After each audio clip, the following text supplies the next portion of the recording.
Hai guys, sobat teman-teman pemirsa, jumpa lagi dengan saya Kipelet Asmoro. Saat ini saya Kipelet Asmoro akan menyampaikan kisah mistis asal ngontrak di rumah kosong. Kisah ini dari narasumber kita Zul. Jadi Bang Zul ini,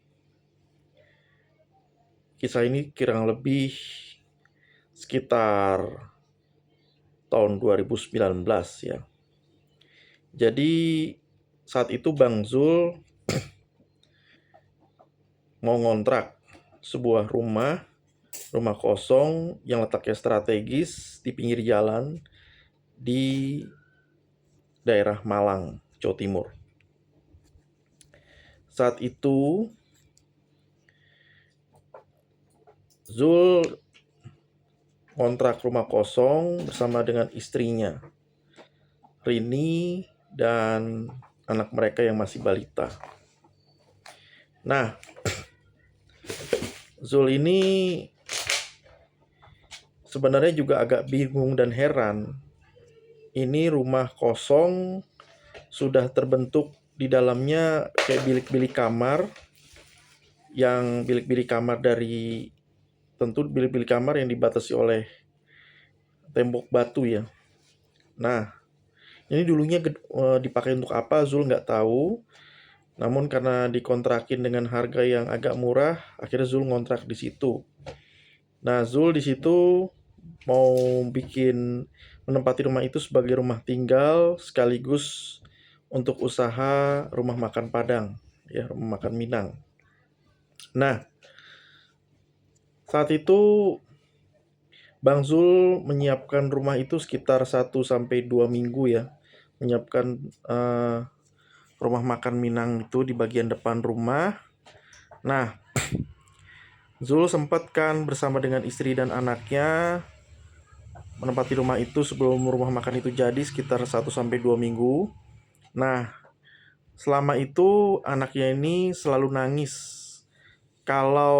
Terutama kalau dia menghadap atau berada di pintu belakang atau di halaman belakang. Tapi kalau anak itu ada di pintu depan atau mengarah ke pintu depan, sekitar di meja kasir, anak ini diam. Akhirnya oleh Zul, anaknya ditempatkan di dekat pintu depan di meja kasir. Karena di situ anaknya nggak ada nangis. Tapi kalau di ruangan lain, anaknya nangis, terutama kalau di pintu belakang atau paling nangis kalau di halaman belakang.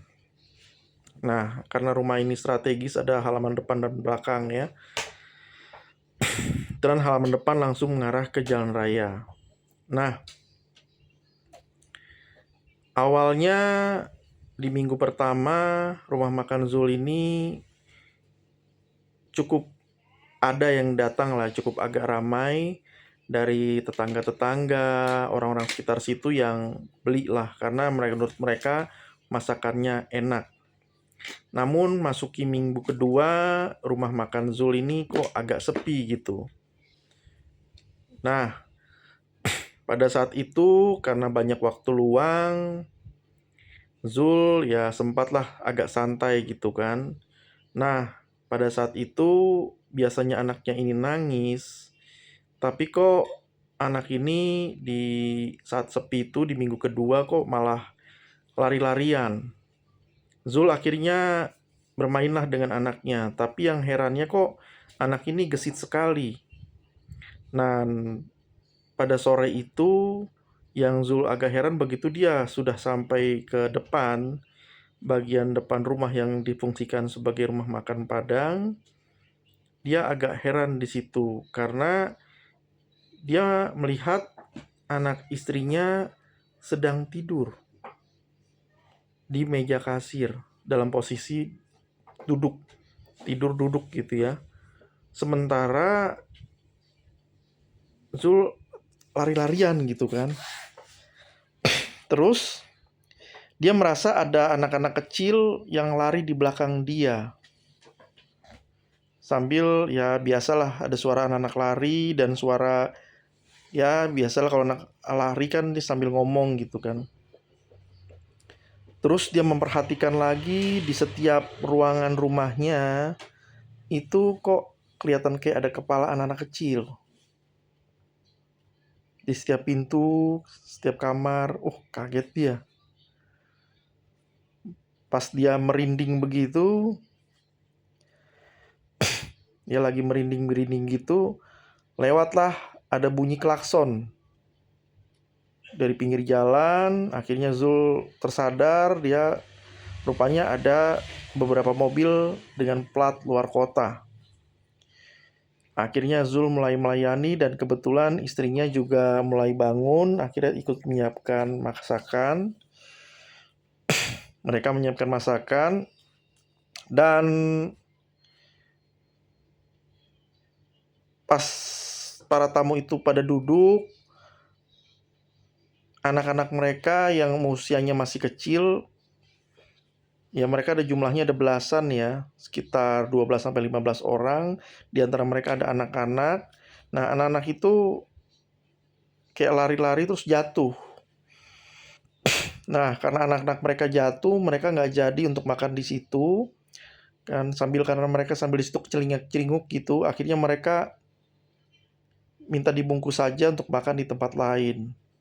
Nah, sesudah itu Zul ke salah satu mobil untuk ngobrol gitu. Nah, di mobil itu orangnya komplain karena Zul tadi diminta untuk jaga anak-anaknya, tapi kok malah anak-anak Zul mendorong anak-anak mereka. Kagetlah Zul karena anaknya cuma satu dan posisinya tadi tidur. Nah, kaget dia, cuman ya sudahlah gitu. Nah, kemudian selang berapa hari kemudian, Zul mendengar ya anaknya sedang nangis. Kok kayak anaknya nangis pas lagi dia nyiapin makanan di depan ya rumah makan Padangnya. Akhirnya dia lari ke kamar. Di kamar dia melihat anaknya sedang tidur sama istrinya. Dia menelusuri ke belakang halaman. Ke halaman belakang ada suara nangis, dia ikutin. Nah, di halaman belakang itu kan kayak semacam lapangan luas aja dan hanya ditumbuhi satu pohon tinggi. Nah, lapangan belakang itu dibatasi oleh satu tembok terbuat dari bata ringan, dan tembok ini kelihatannya dibuat terburu-buru ya, yang terbuat semacam ya hanya sekedarnya aja. Manjatlah dia, waktu itu sudah lewat maghrib, sudah mulai gelap, dan Jul manjat ke atas pohon ini untuk melihat ada apa di balik tembok. Dia melihat di situ ada kayak gazebo dan di dalam gazebo itu kayak gundukan-gundukan tanah dan seperti ada batu-batu nisan kecil. Kayak makam-makam bayi gitu ya. Nah, pada saat dia sedang duduk, waktu itu kondisinya udah gelap, dia sedang duduk gitu, dia mendengar suara perempuan. "Shh, jangan berisik, anak-anakku itu bukan anak-anakmu." Kaget dia lihat ke samping, kayak perempuan, rambutnya panjang, bajunya lusuh putih, terus bagian punggungnya kayak ada darah dan bolong gitu, penuh luka. Wah, ini sundal bolong. Kagetlah Zul, terus dia menjatuhkan diri lah, turun dari situ. Karena pohonnya cukup tinggi, ya kakinya seleo lah. Tertawa lah si sundal bolong ini, ketawa-ketawa cekikikan. Ya, Zul dengan tertatih-tatih memaksakan diri untuk berjalan setengah berlari ke rumah. Nah, kemudian Zul dirawat oleh istrinya Rini. Selama beberapa hari rumah makan Padangnya tutup karena tidak ada yang ngerjain. Akhirnya Zul diobati dan paginya Rini dan bawa anaknya, mereka beli obat untuk Zul ke apotik. Dan akhirnya Zul terus diberi obat. Nah, setelah 2 hari kondisi normal gitu. Pas hari ketiga, 2 hari istrinya selalu pulang pergi ke apotik gitu ya untuk beli obat untuk Zul. Pada hari ketiga biasanya istrinya itu asar sudah balik, pada hari ketiga ini jelang maghrib istrinya belum balik-balik. Nah, gak berapa lama dia mendengar suara, istrinya balik ke rumah. Istrinya kayak bawa tongkat, mau latih si Zul jalan seperti biasa. Nah, kali ini Zul diarahin untuk jalan ke arah halaman belakang. Nah, karena dia merasa ini Rini, nggak masalah, Zul berjalanlah sampai ke arah belakang, sampai mendekati tembok. Nah, saat dia pegang tangan Rini gitu kan, karena dia pengen mengetes, ya kayak nggak sengaja dipegang tangan istrinya udah nggak ada, Rini udah ngilang. Kaget dia. Lalu yang tadi siapa? Nah, Zul yang udah terlanjur di pojok rumah itu, di pojok halaman belakang, akhirnya mencoba mengedor celah lubang bata ringan tadi. Kemudian pengen lihat isinya apa. Memang benar pandangan dia seperti berapa hari sebelumnya yang dilihat dari atas, itu adalah semacam kayak gazebo dengan isinya itu kayak gundukan-gundukan tanah makam bayi lah.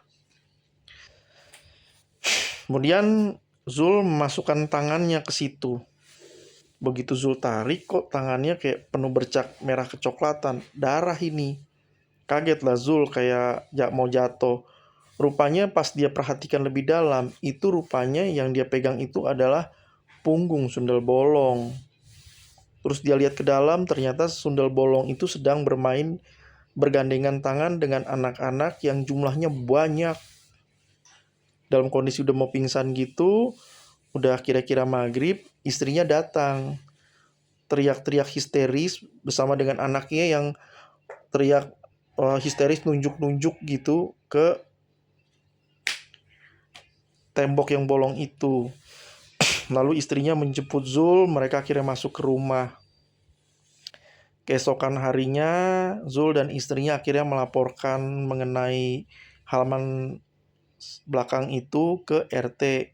Kagetlah RT, karena siapa yang menyewakan rumah itu ke Zul.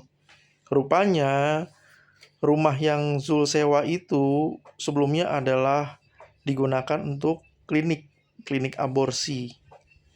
Dan gundukan tanah itu adalah kayak makam-makam hasil korban aborsi. Dan baik klinik itu maupun tanah itu masih dalam pengawasan polisian. Akhirnya Zul pindahlah dari lokasi itu.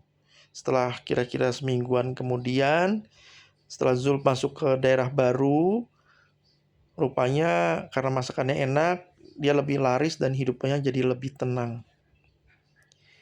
Demikian dari saya, Ki Pelet Asmoro, kisah mistis asal ngontrak di tanah kosong, di rumah kosong. Jangan lupa klik subscribe, klik like, tekan tombol lonceng, komentar, dan share ya. Terima kasih.